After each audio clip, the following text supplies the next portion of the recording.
오늘 하나님 말씀은 로마서 12장 1절부터 8절까지 말씀입니다. 새 교회 표가 예배가 살아있는 삶이 예배인 신앙 공동체입니다. 우리가 이런 표를 하면은 참 뭔가 이렇게 눈에 딱 잡히질 않습니다. 그래서 소위 요새 현대말로 프레임 전쟁에서 참 약합니다. 정치가들 공약이나 기업 표를 흉내내면은 정말 눈에 확 들어오고 프레임이 확 잡힙니다. 그러나 교회는 정권 재창출이 목표가 아닙니다. 기업처럼 이윤 창출이 교회가 존재하는 이유가 아닙니다.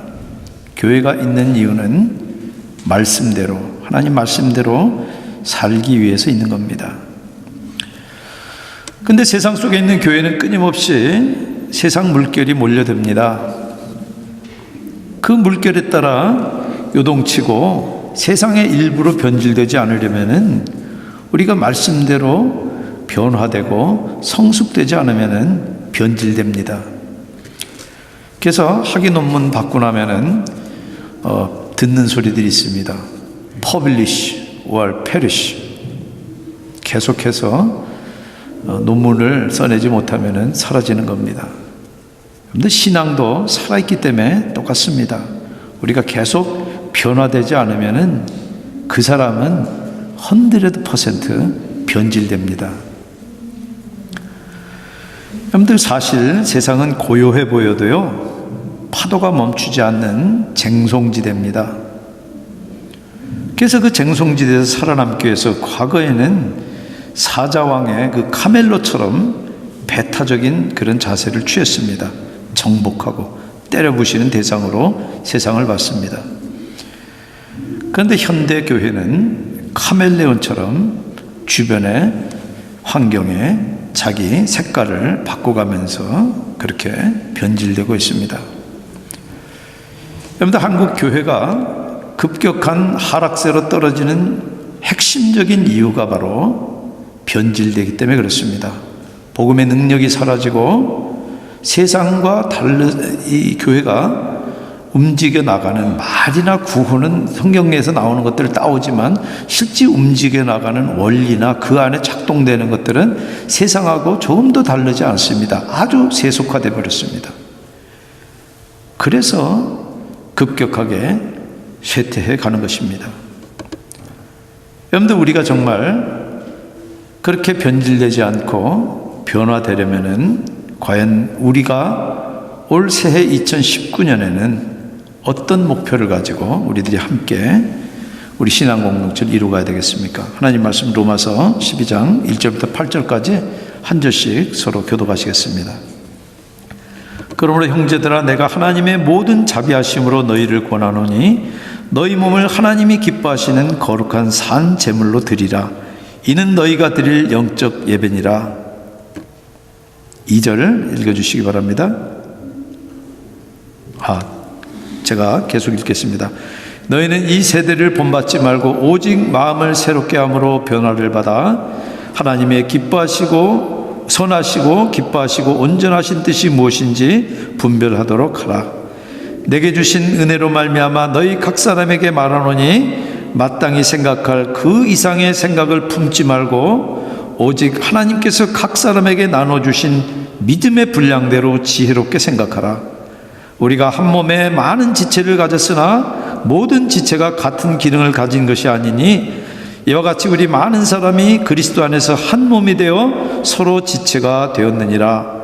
우리에게 주신 은혜대로 받은 은사가 각각 다르니 혹 예언이면 믿음의 분수대로, 혹 섬기는 일이면 섬기는 일로, 혹 가르치는 자는 가르치는 일로, 혹 위로하는 자면 위로하는 일로, 구제하는 자는 성실함으로, 다스리는 자는 부지런함으로, 긍휼을 베푸는 자는 즐거움으로 할 것이니라. 아멘. 잠깐 기도하시겠습니다. 성령 하나님, 이 시간 친히 사랑하는 주의 백성들, 구도자들에게 주님께서 말씀하시옵소서. 참으로 누추한 도구는 주님 십자가 뒤에 가리시고 주님이 친히 말씀하셔서 주님을 만나는 죽은 영혼이 살아나고 참으로 실망했던 사람이 다시 소망을 찾고 주님 안에서 추스리고 다시 주섬주섬 일어나는 그런 놀라운 역사가 이 말씀을 가지고 나타나게 성령 하나님 친히 역사해 주시옵소서. 예수님의 이름으로 기도합니다. 아멘. 로마서 내용은 아주 조직신학적입니다. 죄인을 불러서 믿는 믿음, 믿는 건 아무것도 보탬이 안 되잖아요. 근데 그 믿는 믿음을 의로 여기시고 죄인을 이제 죄인이 아니라 의인이다, 그렇게 선포하셨습니다. 그것을 가리켜서 칭의라고 이야기합니다. justification. 그러면 칭의된 사람은, 새롭게 의롭다 인정받은 사람은 그걸로 끝나는 게 아니라 그 다음부터 이제 예수님과 동행하면서 계속 주님을 닮아서 예수 그리스도의 장성한 분량까지 자라나가는 과정이 시작됩니다. 그것을 가리켜서 성화라고 이야기합니다. sanctification이에요. 그런데 그것으로 끝이 아니라 마침내 우리들은 아무리 이 땅에서 애쓰고 노력해봐야 하나님의 기준에 미치지 못하잖아요. 어떻게 우리 목표는 예수 그리스도의 장성한 분량이지만 거기까지 갑니까? 택도 없어요. 그런데 마침내 주님께서 십자가에서 우리를 위해서 이루신 그 일의 모든 공로들을 우리들에게 덧입혀 주세요. 그랬을 때 우리는 영화롭게 됩니다. 그것을 가리켜서 glorification, 영화라고 이야기합니다. 그래서 칭의와 성화와 영화, 그것을 사도 바울이 11장까지 쭉 설명을 합니다. 그리고 나서 12장부터는 그러면 우리는 어떻게 살 것인가? 우리가 정말 이렇게 칭의되고 성화되고 영화를 향해서 그렇게 간다 그러면 우리는 이 땅에서 어떻게 살 것인가? 그게 바로 로마서 12장의 이야기입니다. 어떻게 살아야 된다고 이야기합니까? 우리들이 거룩한 산제물로 하나님이 기뻐하시는 영적 예배를 드려야 된다, 이렇게 이야기를 합니다. 근데 우리가 이 말을 이렇게 번역을 해놓으면 조금 뜻이 좀 흐릿합니다. 1절에 영적으로라고 번역되어 있는 말의 헬라어의 뜻은 영적으로 스피리추얼 그런 뜻이 아닙니다. 합당한이라는 뜻이에요. 우리 새번역 성경이 그렇게 번역을 했습니다. 다시 말해서 예배자와 예배 받으시는 그 하나님에게 합당한, 거기에 걸맞는 그런 예배를 드리라, 그런 뜻입니다. 근데 제가 이렇게 얘기하면 여러분 좀 이상하죠? 좀 뭐가 좀 삔또가 안 맞는 것 같죠? 영적 예배 대신에 합당한, 리즈너블한 예배, 좀 낯설지 않으세요? 왜 그러냐면 우리가 영적이라는 말하고 리즈너블이라고 하는 말은 서로 상충되는 말로 우리들이 알기 때문에 그래요. 그래서 영적인 사람은 뭔가 우리의 이해를 뛰어넘고 현실하고는 관계없고 그런 어떤 이원론적인 가치관이 우리들 속에 박혀있기 때문에 우리가 영적 예배라는 말을 리저너블한, 합당한 예배라 그러면은 뭔가 좀 찜찜한 거예요. 여러분들, 우리가 믿는 게 언리저블합니까? 있지도 않은 일을 그냥 있는 것처럼 착각하고 그렇게 믿는 겁니까? 여러분들 정말 그런 생각이 조금이라도 있으시다 그러면은 1세기 예수 믿지 않는 사람들이 팔레스타인에 일어났던 일들을 기록한 것들이 있습니다. 요세푸스라고 하는 교회 사가가 쓴 세례 요한이나 예수님에 대한 기록들이 있어요. 그것들을 가지고 여러분들 확인해 보시면은 예수님의 이야기나 성경의 이야기들이 어느 정도 객관적인 팩트로 거기 다 드러납니다. 부인을 하려고 해도 여러분들 그런 사실 한번 점검을 해보고 부인을 해도 늦지 않습니다. 여러분들, 영적인 것이 가장 이성적이에요. 이성적인 것이 가장 영적이에요. 그게 절대 나뉘는 게 아닙니다. 여러분들, 특별히 로마서가 기록되는 이 바울 시대 초대교회는 정말 신앙의 열정이 뜨겁고 신비한 체험들이 많았어요. 사도 바울이 그 가죽으로 텐트나 이런 거 만들던 그 작업하면서 땀 닦았던 수건만 갖다 놔도 사람들이 병이 났고 그런 일들이 있었어요. 여러분들, 복음이 처음 전파되는 선교지에 지금 그런 일들이 흔합니다. 그리고 한국에서도 전도 폭발이 일어났던 70년대 그런 비슷한 일들을 저도 많이 봤어요. 천막 집회 다니면서. 그런데 그런 다양한 은사나 뜨거운 신앙 체험은 있는데 그걸로 끝이에요. 그게 삶으로 연결이 되질 않는 거예요. 사람이 믿음이 참 좋다 그러는데 하는 거 보면은 영 리즈업을 하질 않아요. 아니, 말은 저렇게 참 멋있게 하는데 왜 저러지? 하나님 은혜 그러는데 임금만 띄어먹어요.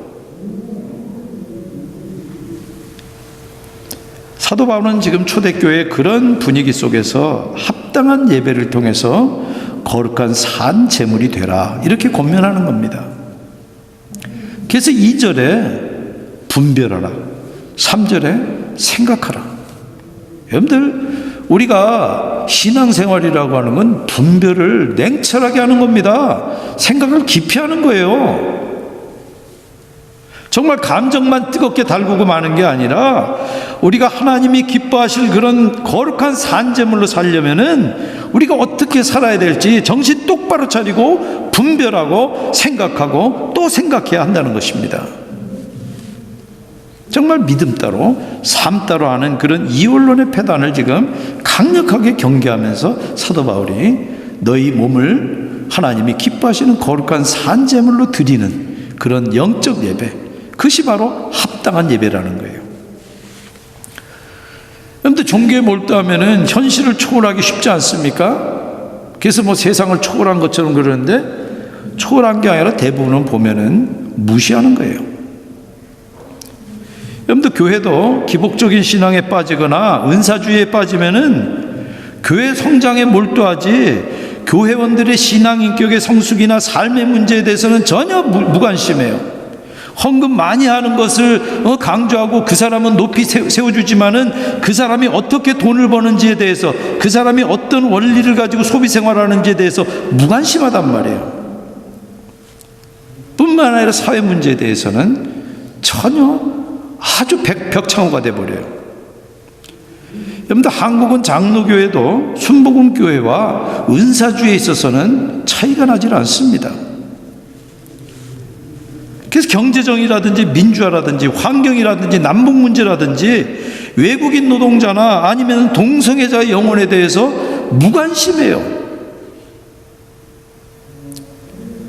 동성애가 잘못됐다는 것을 우리가 가르치려면은 그 사람들도 품고 따뜻한 마음으로 그 사람들을 이해하려고 노력하면서 무엇이 잘못됐는지 복음으로 다가가야 될 거 아니겠어요? 그런데 사회 문제에 관심 있는 무당 보셨습니까? 굿하는데 뭐 경제 정의를 위해서 굿하는 거 보셨어요? 손님 다 떨어져요. 복채 주면은 악귀 내쫓고 복 빌어주는 게 무당이 하는 일이에요. 여러분, 믿음 따로 삶 따로 하는 것이 그게 기독교 신앙이에요? 그러는 목사는 양복 입은 무당이 아니고 뭡니까? 여러분들, 우리 몸을 하나님이 기뻐하실 거룩한 산 제물로 드리는 것이 바로 합당한 예배, 그게 바로 기독교 신앙입니다. 여러분들, 구약시대 때 제사에 바치는 짐승이 제물입니다. 예배자의 죄를 대신해서 아무 죄가 없는 흠없는 짐승이 제물이 돼서 생명을 바쳤어요. 그렇게 해서 하나님하고 깨진 관계를 회복하는 의식이 제사입니다. 소나 양, 가난하면은 비둘기로 대신 하나님께 드렸는데 짐승이 흠이 없어서 거룩한 줄 아세요? 아니에요. 하나님께 드려졌기 때문에 거룩한 거예요. 우리가 거룩하게 되는 것도 우리의 어떤 행실이나 우리의 어떤 도덕적인 품성 때문이 아니라, 우리가 산제물이 되는 것도 우리들이 가진 어떤 특성 때문이 아니라 우리 안에 계시는 살리는 영 성령 하나님이 계시기 때문에, 성령의 전이, 성정의 전이기 때문에, 그래서 우리가 성전이기 때문에 우리들이 거룩한 거예요. 우리들의 삶이 질적으로 전혀 달라졌다는 것입니다. 그래서 사도 바울이 감히 우리들을 가리켜서 살아있는 living sacrifice라고 이야기하는 거예요. 그게 바로 예수 믿는 저와 여러분들의 정체성입니다. 그럼 어떻게 구체적으로 어떻게 사는 게 산제물로 사는 겁니까? 사도 바울은 지금 2절에 두 가지로 산 제물이 다는 방법을 제시합니다. 두 개가는 아주 직결되어 있어요, 서로. 첫 번째, 이 세대를 본받지 않으므로. 이 세대를 본받는다는 얘기는 이 세대의 어떤 프레임인데 거기 찍히는 거예요. 거기에 이렇게 딱 내가 동화돼서 거기 맞는 거예요. 그래서 꽉 찍어가지고 찐빵, 풀빵 찍어내듯이 거기에 나오는 그런 표현이에요. 이 세대를 본받지 않고 우리가 이 세대를 거스려서 이 세대를 거부할 때 우리들이 산제물로 거룩을 유지할 수 있습니다. 그런데 단적으로 우리들이 왜 어떻게 삽니까? 그냥 한마디로 이야기하면 공부 잘해서 좋은 대학 가고 좋은 직장 가서 잘 먹고 잘 살고 그리고 또 이 복도 좀 더 받으면은 9988 234 99가지 살다가 2, 3일 앓다가 죽는 거. 그게 인생의 목표세요? 그런데 바울은 현실을 부정하지 않습니다. 이 세대를 부정하고 벗어나라는 얘기가 이 세상을 떠나라는 얘기가 아니에요. 예수님도 대제사장적 기도에서 우리를 품고 기도하실 때 요한복음 17장 15절에 내가 비옵는 것은 그들을 세상에서 데려가시기를 위함이 아니요. 우리 여기 있는 거 당연시 여겼어요. 우리가 여기 세상에 살 수밖에 없지만 거기 물들지 말라는 얘기예요. 변질되지 말라는 얘기예요. 우리가 속세에 살 수밖에 없고 여기서 정말 우리가 한 푼 때문에 콩나물값 깎으려고 막 아웅다웅해야 되는 게 우리 현실이지만은 그게 다인 것처럼 거기 빠져서 돈을 우상으로 섬기면서 세상 숭배하지 말라는 얘기예요. 그리고 두 번째 산제물로 살려면 하나님의 뜻을 분별해야 됩니다. 우리가 세상을 버려야 되지만은 세상에 속하지 않아야 되지만 그게 그냥 떠나고 마는 게 아니라 그 다음에 골이 있어야 되는데 우리가 하나님의 뜻을 분별해야 돼요. 여러분들 우리가 믿어도 실제로 우리의 삶은 이 세대를 따라갑니다. 그래서 보헤미안 랩소디도 봐야 되고 드라마 예쁜 누나도 봅니다. 그 드라마 내용은 모릅니다. 제가 인터넷으로 구글 서치해 보니까 지난해 예쁜 누나가 제일 인기가 있었다 그러는데 내용이 혹시 설계 부족하고 하면 용서하시기 바랍니다. 그런데 그거 보다가 거기 빠져버리면요 하나님의 뜻 분별하는 것 자체가 불가능해져요. 마비가 돼버립니다. 여러분들 그 보헤미안 랩소디에 프레디 머큐리 노래 가사 아시잖아요. 마마 하고 시작하는 거 있잖아요. 엄마 방금 사람을 죽였어요. 총구를 그의 머리에 대고 방아쇠를 당겼죠. 그리고 그 다음에 그 엄마가 상징하고 있는 어떤 악의 세력, 이 선의 세력과 자기가 이 대표하는 악의 세력의 갈등을 표현하다가 결국 냅둬요 하고 끝나요. 그냥 이 세상이 지금 이 지경 됐으니까 그냥 나 그냥 살게 내두라는 거 아니에요? 음악 참 좋아요, 그 음악. 근데 그 음악 좋다고 그것들 다들 따라하니까 분별 못하고 여러분들 생각하기를 멈춰버리면은 그 다음에 어떻게 되겠습니까? 여러분들 우리가 사회 문제에 대해서나 어떤 다양한 관계 속에서 하나님의 뜻을 명쾌하게 분별해내는 것이 쉽지 않습니다. 여기서 사지선당에서 뭐가 하나님의 뜻인지 우리들 명확하지 않을 때가 너무 많아요. 그래서 많은 교회원들이 하나님의 뜻 분별하기도 어려우니까 그냥 그런 시도도 않고 그냥 뭐 다 그러고 사는 거지. 그러고 삽니다. 그러면 결국 변질돼서 세상의 일부로 사는 수밖에 없습니다. 그게 좀 불편한 열광주의자들은 퀸 대신에 CCN 음악 들어요. 팝뮤직 공연장 가는 대신에 교회 집회 다니는 것으로 그게 대안인 것으로 알기 쉽습니다. 그런데 그 입에서 나오는 걸 보면은 온통 세상 얘기예요. 가끔 하나님 얘기도 나오고 가끔 교회 용어도 나와요. 집사님, 권사님 나오는데 여러분들 잘못 저질러 가지고 청문회장에서도 집사님 하는 얘기 여러분들 들으셨잖아요. 여러분들 종교적인 형식을 취해도 그 나오는 내용이 세속적이면 이미 그 안에서 균형이 무너진 겁니다. 이원화된 결과예요. 그래서 사도 바울은 3절 이하에 더 파고듭니다. 우리들의 삶을 은사로 봅니다. 하나님의 선물이 은사예요. 그러면서 그것을 몸의 지체와 비유를 합니다. 4절 5절에 우리가 한 몸에 많은 지체를 가졌으나 모든 지체가 같은 기능을 가진 것이 아니니 이같이 우리 많은 사람이 그리스도 안에서 한 몸이 되어 서로 지체가 되었느니라. 바울이 지금 교회를 빗대 가지고 이 비유를 하지만 사실 세상도 다르지 않습니다.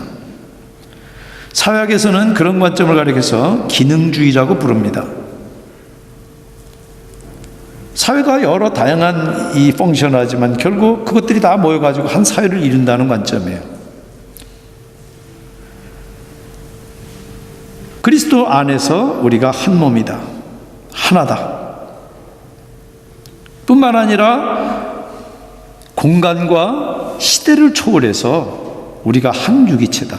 1세기 그리스도인이나 21세기 그리스도인이나 한 그리스도인이고 여기 콜롬비아의 그리스도인이나 아프리카의 그리스도인이나 한 공동체라는 거예요. 그것을 사도신경에 우리가 고백할 때 거룩한 공회를 그렇게 표현을 합니다. 보편교회라는 얘기예요. 그거를 영어로 보면은 홀리 캐토릭 철치라고 고백을 합니다. 그 말이 우리가 캐토릭 교회 믿는다는 얘기가 아니에요. 캐토릭이라고 하는 라틴어의 의미 자체가 보편이라는 뜻이에요. 물론 반대 입장도 있습니다. 사회학에서는 그 관점을 갈등론이라고 이야기합니다. 사회가 하나라기보다 서로 다르다. 그래서 서로 갈등한다는 이론이에요. 사회 비판 이론에서 그 갈등론이 생겼지만 갈등론도 가만히 뜯어보세요. 사회 각 부분이 서로 유기적으로 연결되어 있는 자체는 갈등론도 부인할 수 없어요. 만약 그것까지 부인해버리면 갈등론 자체가 쓰질 않습니다. 그래서 사도 바울이 지금 그리스도 안에서 모두 하나라고 하는 이 주장은 신앙적으로 뿐만 아니라 자연과학이나 사회과학에서도 기본적인 대전제입니다. 여러분들, 우리는 특별히 그리스도인들은 한 지체입니다. 우리가 갈등할 때도 있고 대립할 때도 있지만 손가락이든 발가락이든 한 지체예요. 손가락이 발가락대로 야, 너는 어떻게 움직이는데 그렇게 너 제대로 벌리지도 못하니? 나는 이렇게 정교해가지고 이걸로 못하는 게 없다? 그리고 나는 저 둔한 발하고 나는 같이 못 있겠다 그러고 독립선언해 보세요.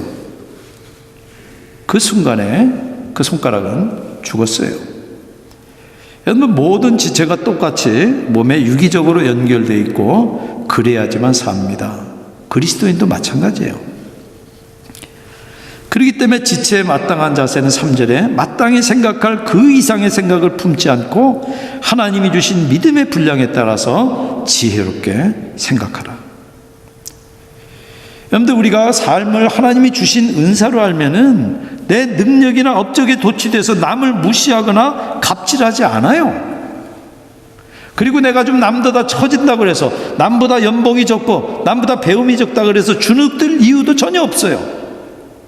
내가 낫든 못하든 겸손하게 분수대로 살면 돼요. 그런데 그것이 세상이 가르치는 태도하고 얼마나 다릅니까? 그런데 교회에서도 분수 지키면은 무능력하다 그럽니다.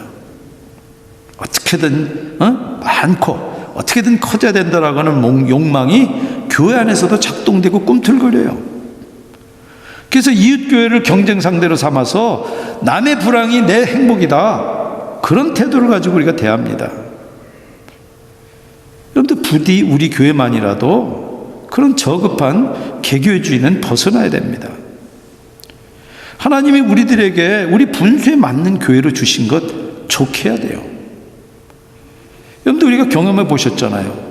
새로 많은 분들이 새학기가 시작되면 오시는데, 그래서 우리가 열심히 애쓰고 노력하지만 결국 결정하는 것은 우리들이 애쓰고 노력하는 거하고 상관이 없어요. 당연히 우리가 애쓰고 노력해야 돼요. 당연히 우리가 교포들이고, 그런데 이 객지에서 만나가지고 그분들 따뜻하게 맞아주는 그 당연한 인지상정 아닙니까? 전도하지 말자는 뜻이 아닙니다. 하나님이 허락하신 것에 감사하면서 욕심 부리지 말자는 얘기예요. 여러분들 그게 소극적인 것 같으세요? 여러분, 우리들을 은사로 우리에게 주신 삶은요, 자기 삶에 만족하고 그걸 끝나지 않습니다.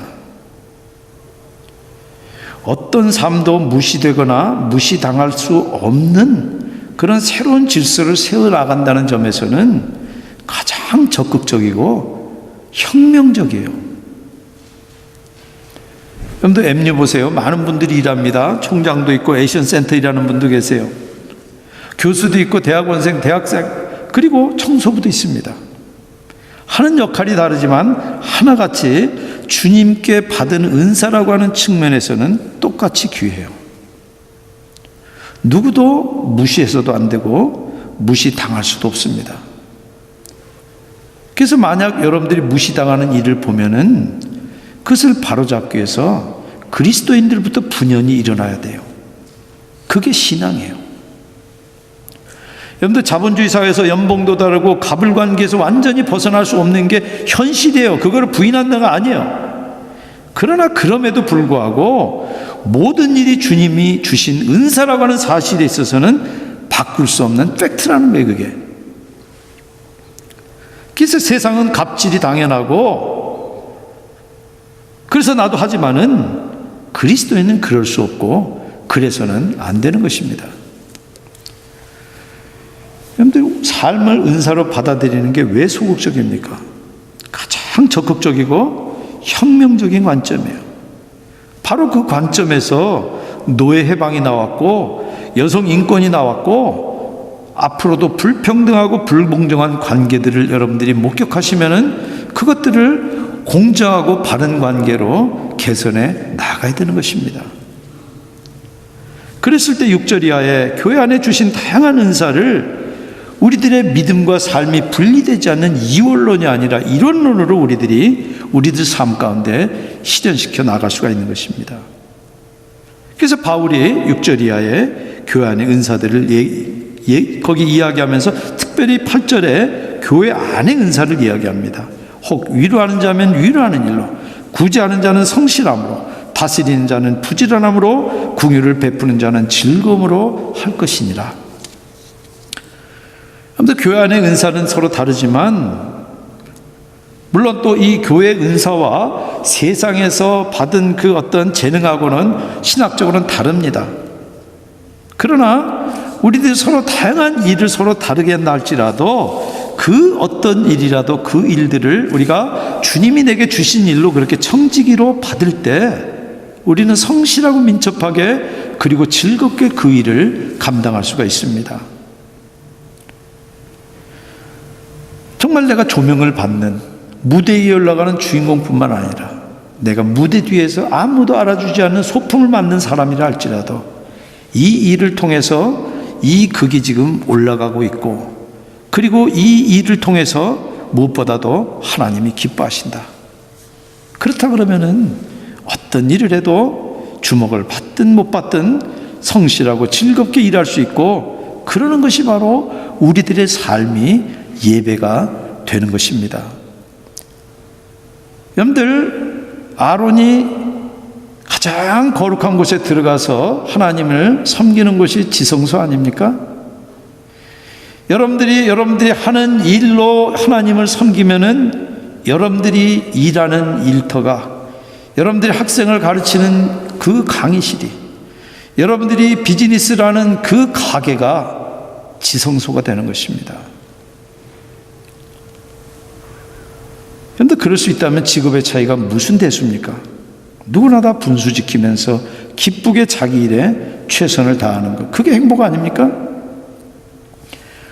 목사님 그건 너무 신학적이고 이상론이지 현실이 어디 그래? 그 현실성 떨어지는 얘기 좀 그만하시오. 여러분들 현실이 달라 하기 시작하면요, 여러분들이 가지고 있는 신앙은 기독교 대학에서 학점 따기 위해서 듣는 교양 강좌 수준으로 전락합니다. 그리고 여러분들은 실제로 여러분들의 삶은 현실의 척박한 논리를 따라서 살게 돼요. 이 세대를 본받으면서 살게 돼요. 사랑하는 여러분, 믿음과 삶이 분리되기 쉬운 이 로마 교회에 사도 바울이 지금 합당한 예배를 드리라 권면합니다.